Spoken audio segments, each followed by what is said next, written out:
SVC Media.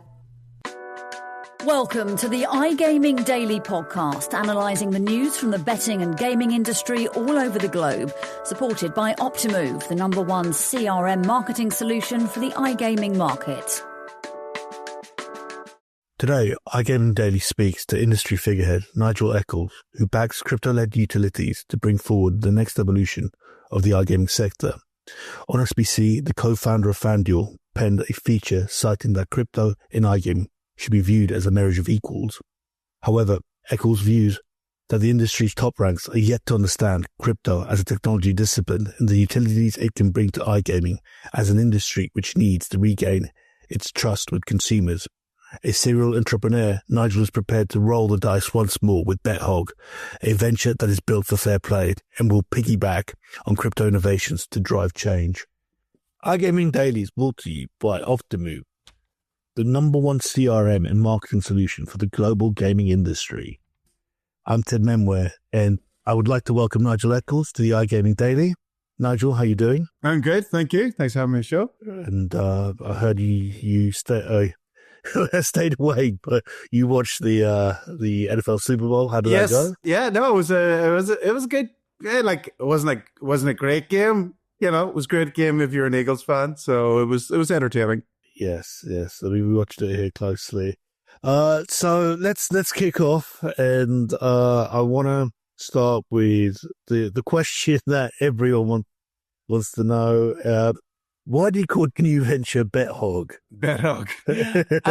It's a little bit of a joke. So I'm actually from a farming background. So I was brought up on a dairy farm, and we had pigs. And when we came up with BetHog, we wanted something that people would smile at. And we sort of felt that a lot of the brands in betting, they're just really boring, right? They're just like, they're super serious. They just they seem to forget that this is an entertainment product. And so when we were thinking about what our brand would be, we were like, look, we want a mascot. We want somebody that's sort of fun and, approachable and doesn't take itself too seriously. And so that's how we came up with BetHog. Yeah, I really like the aesthetic. It's very different. And I think you've also kind of taken on like a different appeal to it. No, it's more kind of open. It's more fun. It's more kind of an expressive brand too. That's right. Yeah. So like that was the thing. Like we've got a character, which is the hog. We ran a bit of a naming competition, and the winner was Kevin. Obviously Kevin Bacon. And so he sort of taken this role as this sort of bookmaker that you play against, and like it seems to be working. Like the users like love this concept. We just love the idea of the whole site and product having a personality, and yeah, it just sort of worked all the way from the name all the way through to the product. I mean, reflecting back on your career and, especially with the development of FanDuel, I mean, you're a very kind of pro brand creation and creating kind of strong brand. And how have you your learnings from FanDuel kind of transferred to that in your new ventures? Yeah, well, with FanDuel, a lot of ways we actually try to play really safe. At the time, it wasn't very clear. It was clear, but there wasn't sort of clear laws around daily fantasy sports. And so we tried to play safe. One of the things we did do with FanDuel, and it's actually in the name, was we wanted to put the player at the core of the product. So a sports fan is actually in the name. And so, and all of our marketing, if you actually see the marketing, all of our advertising in the early years, we were very endorsement heavy. We were very, we actually put our real players in the ads. And that was very successful. So we tried to build FanDuel as a player-centric product and a company. And so we definitely learned a lot about that. With BetHog, definitely taking a similar approach there, in that we spend a lot of time talking to our users and understanding why they play the games. It's a very different product. Like BetHog is much more of a casino product. And I sort of feel that a lot of casino players aren't really as well understood as maybe like DFS players. DFS players are often understood because they're like young, male, competitive. So they're more similar to the entrepreneurs who build these companies.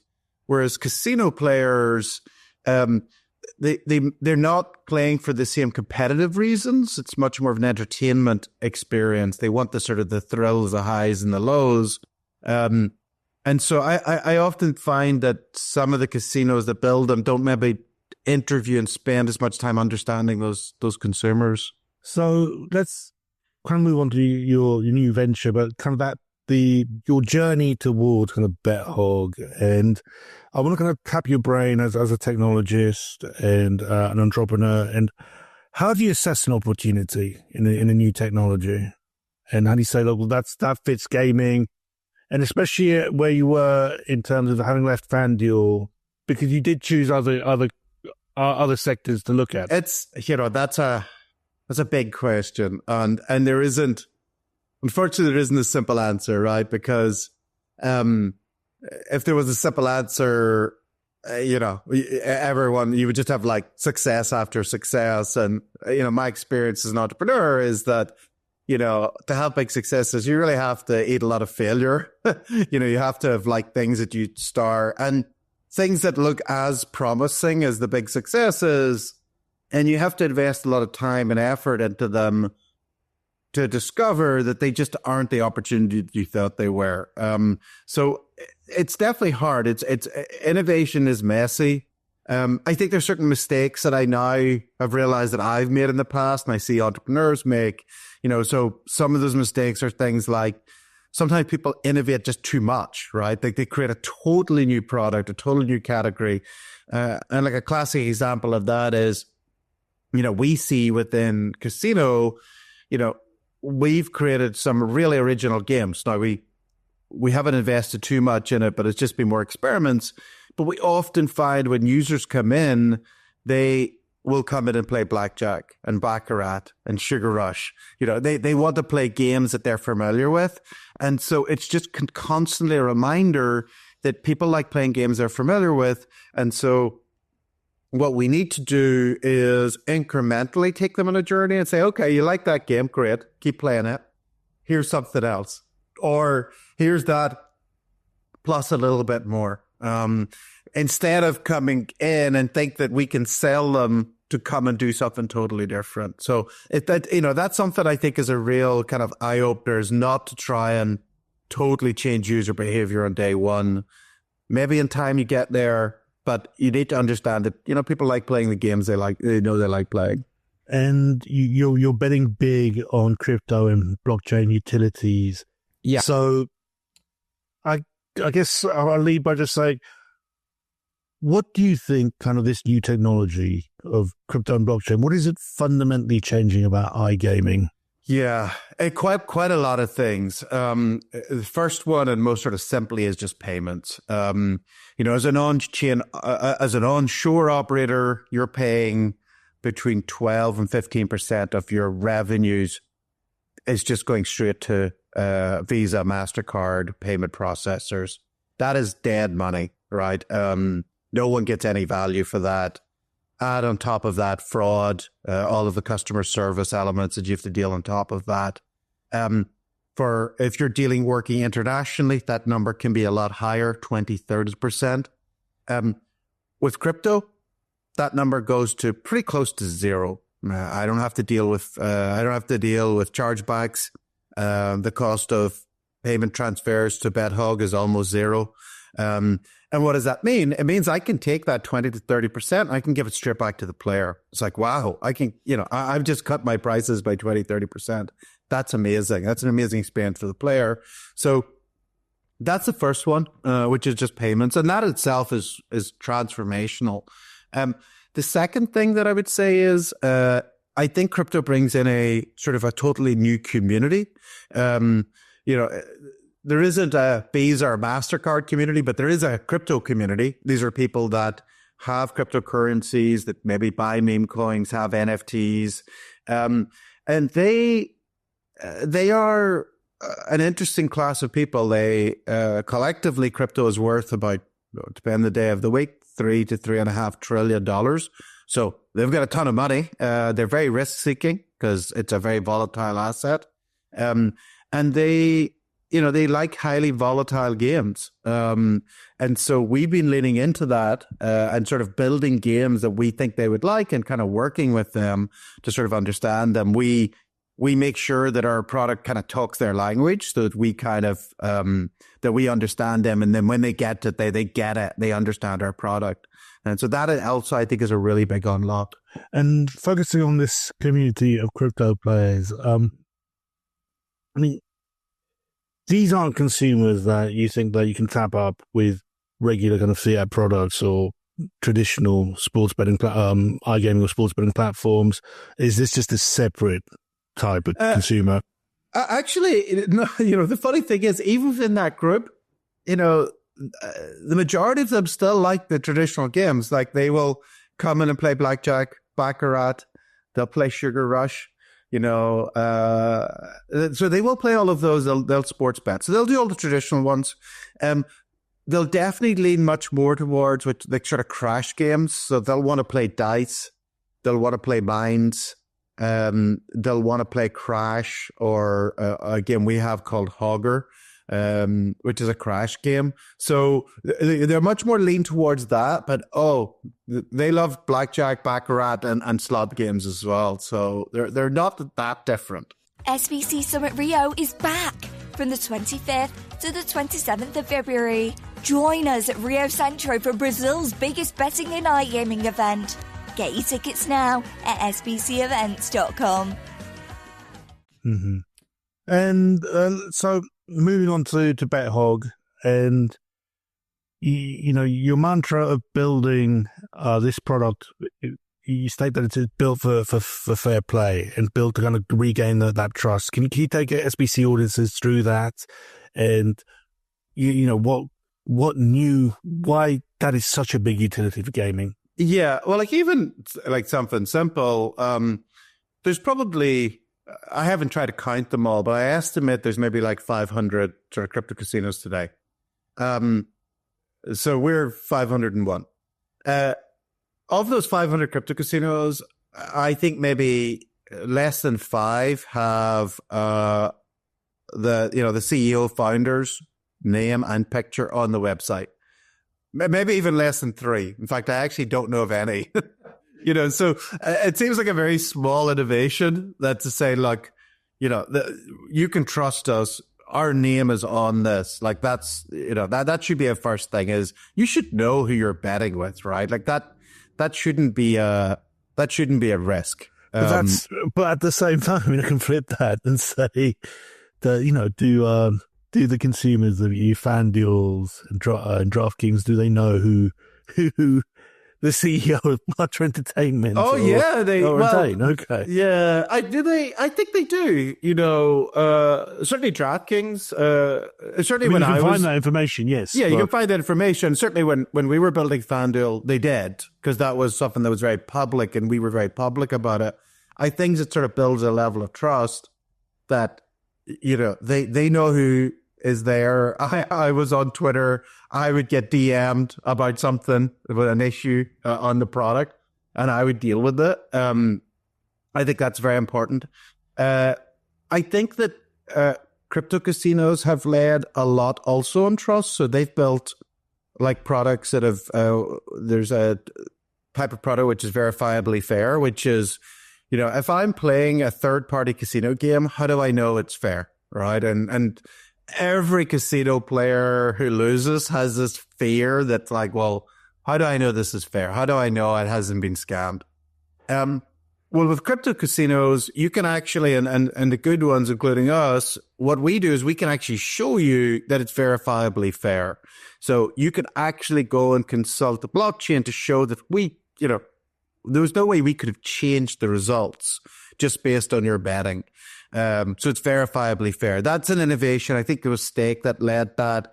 That to me is a hugely important unlock, that you can really risk a lot of money, and that's knowing that your money's safe. Okay, and crypto, as someone who covers iGaming, crypto still is divisive to some extent. and there are elements and there are kind of bad actors to this. And what is how you state that you put yourself forward and that you want your players to know that you are the CEO, that you are the leader of this bit of your business, and you want transparency. But do you kind of understand the skepticism towards cryptocurrency as it stands now? And that, I wouldn't say pessimism, but just that there are kind of blind spots in the cryptocurrency as it stands today. Yeah. Oh, yeah. So there is a huge amount of skepticism and mistrust towards cryptocurrency today. And some of it is merited, but a lot of it is not. So like cryptocurrency is accused of being, used to fund terrorism, for money laundering, for tax evasion, for drug smuggling, like kind of choose your vice, as it were. The funny thing is, when you actually go through it, oftentimes crypto is probably one of the worst things to use for these things. And the reason is that crypto, by and large, is completely public. So that actual transaction is completely public. And so whenever there's a huge scam, you can see not only who did it, but how they did it. And you can trace all the sorts of funds all the way going through. Generally, if you're money laundering, the biggest place for money laundering and funding terrorism, drugs, is actually cash. Cash is still king, right?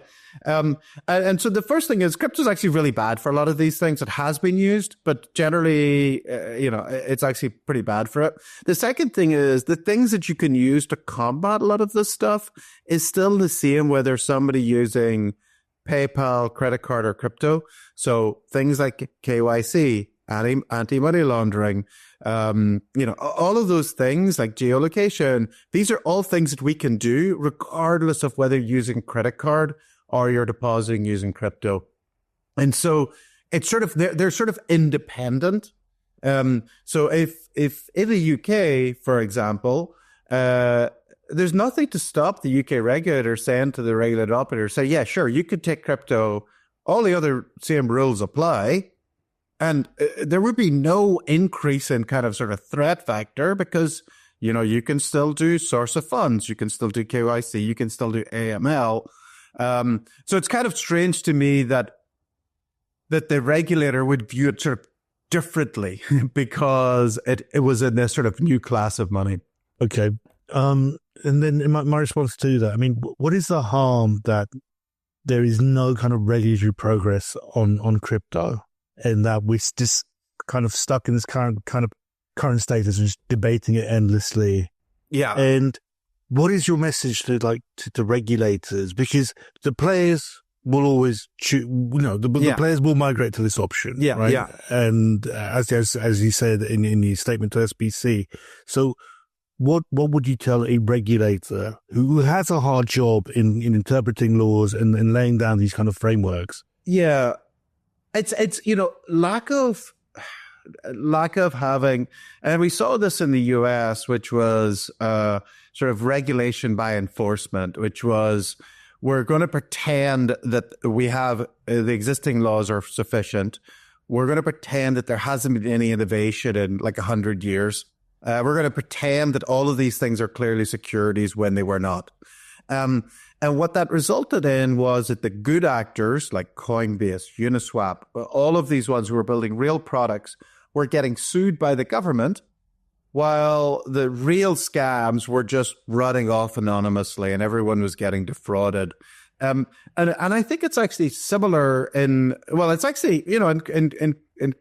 online gambling. What we're seeing is, I think the onshore operators, which could be taking crypto money, are not getting it. And that money is, I don't actually have much visibility on it, but, some of that money potentially is going to a black market because people who have crypto who are in a regulated market are probably like, well, I want to go and bet, but, I'll go and bet wherever. And they're going to the black market operators. And so I think regulated markets are missing out in that there's those users who have money in crypto. That's what they want to bet in. And they would prefer to bet with a regulated operator where they feel it's, more secure, but it's actually going off to the black market. And just, in looking forward, where do you think that crypto will be intertwined with iGaming by the end of the decade? How do you see that kind of, what's your big picture here? Yeah. So I think two things. I think over the next 5 years, we're going to see dramatic growth in crypto casino, crypto iGaming. And I think that there's no doubt that crypto casinos are the leaders in online casino. Like Stake to me is the clear leader in not only in crypto casino, but in online casino. They are the ones that have over the last 5 years have shown the most innovation, shown the fastest growth. Just kind of like the sort of, in many ways, the kind of, the sort of, the biggest sort of star. But I think the second one is that in 10 years' time, I don't think there will be a crypto casino sector because I just don't think there will be casinos that will not take crypto. I think regulated operators, the regulators in that period will be like, of course, we're going to have to, people want to spend with this money. Why would we not let them? And so I do think that, they will merge. We're already seeing Stake is coming onshore in certain markets. So I think in 10 years' time, the two markets are going to kind of merge together and it'll just going to be one market. It'll be crypto. In the same way we used to talk about online commerce, right? We don't talk about online commerce anymore. We just talk about commerce. And in the same way as we won't talk about crypto casinos anymore, we'll just talk about casinos. Okay, so Nigel, you're launching your new venture, and as I think we've got to grant every kind of entrepreneur kind of that golden nugget of why everyone should be following BetHog in 2025. Take it away. Thank you. Thank you for listening to today's iGaming Daily Podcast, supported by Optimove, the #1 CRM marketing solution for the iGaming market. If you want to find out more about some of the subjects raised today, feel free to explore any of the sites in the SBC News Network or check out the latest edition of the SBC Leaders magazine. Happy reading.